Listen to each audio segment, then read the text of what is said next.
Bom, vamos lá, pessoal. A questão da LGPD, tá?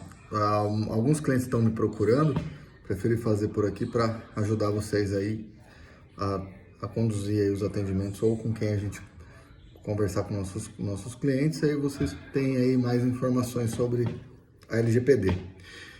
A LGPD nada mais é que transparência, tá? O Grupo Education, a gente já trabalha com bastante transparência. Então, o que acontece? A gente fez uma atualização de contrato, então eu atualizei o contrato com o jurídico e tem lá a inclusão da LGPD, que as informações a gente não utiliza para vender essas informações. Por exemplo, vou vender uma escola está com um problema financeiro, eu vendo lá a informação para uma financeira propõe algum crédito para essa instituição de ensino e a gente ganha comissão. Isso não acontece, né? Então, nunca aconteceu e não acontece. Então, a gente tem um contrato hoje atualizado, né, pela LGPD, anticorrupção, que a gente pode mandar para o cliente a minuta do contrato nova para ele atualizar, simplesmente atualizar.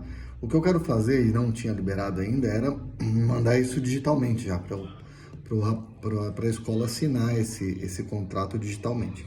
A gente está em vias de liberar isso na automática. Mas caso alguma escola já entre em contato, a gente pode fazer o seguinte: já manda, a Fernanda já tem esse contrato, tá?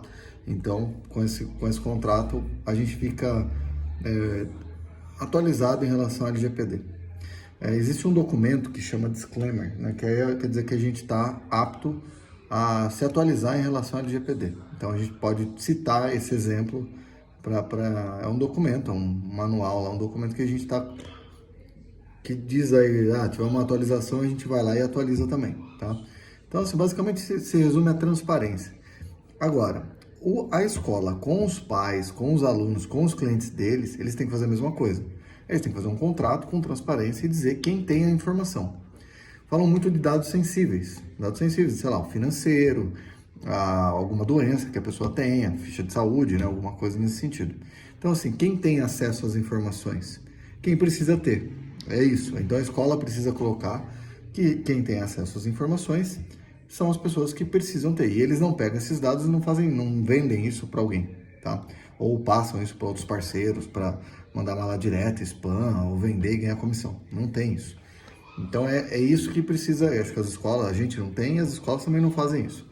Então é mais uma questão de contrato e de transparência, né? Dizer quem tem as informações.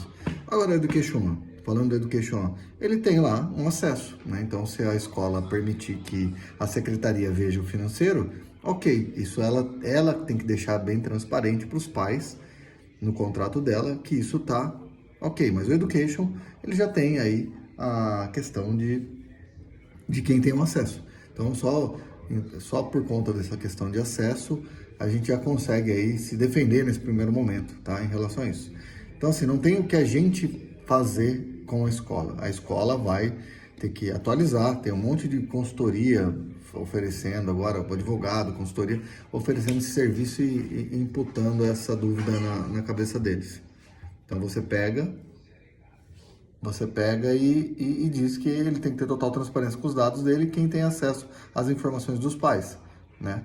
Se a escola inteira tem todos os acessos, ok. Se a escola não tem, se o financeiro é sigiloso, ele vai lá e configura o usuário do Education One que tem acesso aos dados sensíveis e escreve isso no contrato dele. O contrato dele deve ser feito pelo jurídico dele, pela consultoria dele, né? A gente não entra nisso aí, beleza?